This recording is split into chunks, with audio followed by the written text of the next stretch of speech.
Excellencies, distinguished delegates, colleagues and friends, it is a pleasure to address you on the occasion of this year's World Press Freedom Day.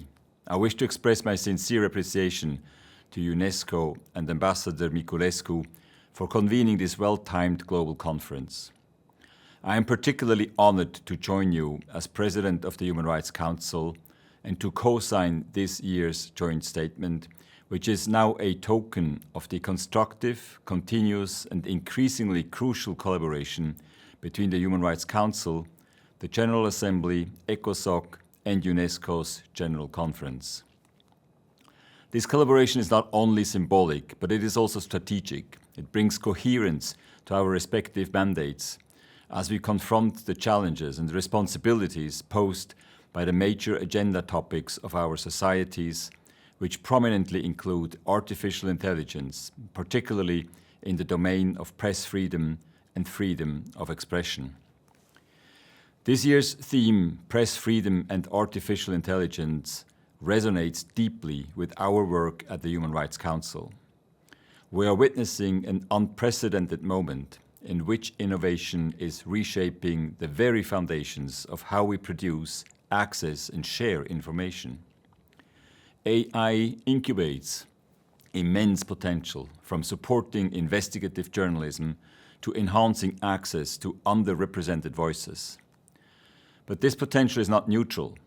When AI systems are poorly designed or misused, they can facilitate censorship, perpetuate bias, and amplify disinformation, posing serious risks to the integrity of democratic dialogue.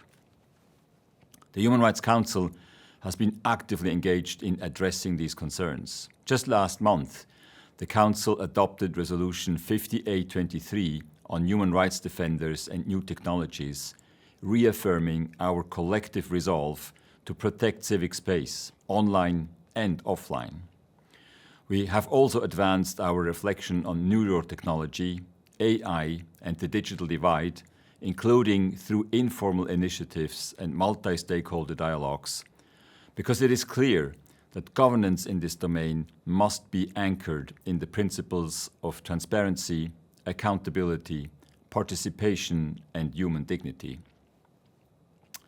As President of the Council, I also recognize the practical value of new technologies in improving our own work. I have appointed 2 co-facilitators to explore how modern tools can enhance the Council's functioning and support the participation of all member states, especially small island developing states and least developed countries. Hybrid modalities in this regard are not only efficient, but they are also a great tool to enhance inclusivity in our work, and we are aiming to restore these modalities in the work of the Council. Yet we must be vigilant. Technology must be an equalizer, not a divider. And here, the digital divide demands our urgent attention. Billions of people, mainly in developing countries, remain excluded from the digital sphere. The lack of infrastructure, digital tools, and basic training keeps far too many voices out of global conversations. This is no longer just a development gap, it is a human rights gap. Bridging this divide is a shared responsibility. The Human Rights Council encourages states to enhance cooperation, including through the Universal Periodic Review and the implementation of recommendations aimed at strengthening digital access and media literacy. Specialized UN agencies such as UNESCO and the ITU are critical partners in this effort. Their expertise and field presence help ensure that communities, especially youth, women, elders, and other marginalized groups, have the knowledge and resource to participate meaningfully in digital life. To reach these high and noble goals, education plays a decisive role. Equipping developing countries with IT infrastructure, training materials, and local content in relevant languages is key to promoting media and information literacy, digital literacy, and ultimately empowerment. Without these foundations, efforts to promote press freedom remain incomplete. Let me also underscore the irreplaceable role of journalists and media workers in our societies.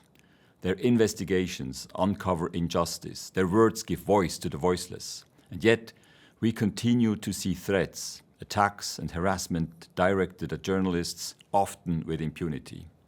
These are not isolated incidents, they are structural risks that erode democratic governance and endanger human rights. The Human Rights Council has repeatedly voiced concern over the shrinking space for independent journalism and media diversity. Through our resolutions, we stress that journalists and media workers must be able to carry out their duties free from fear of intimidation, reprisals, or attacks. Their safety is not a privilege. It is a prerequisite for inclusive and transparent societies. Excellencies, distinguished delegates, colleagues and friends, artificial intelligence is not a fatality. It is a tool shaped by the values and policies we embed in it.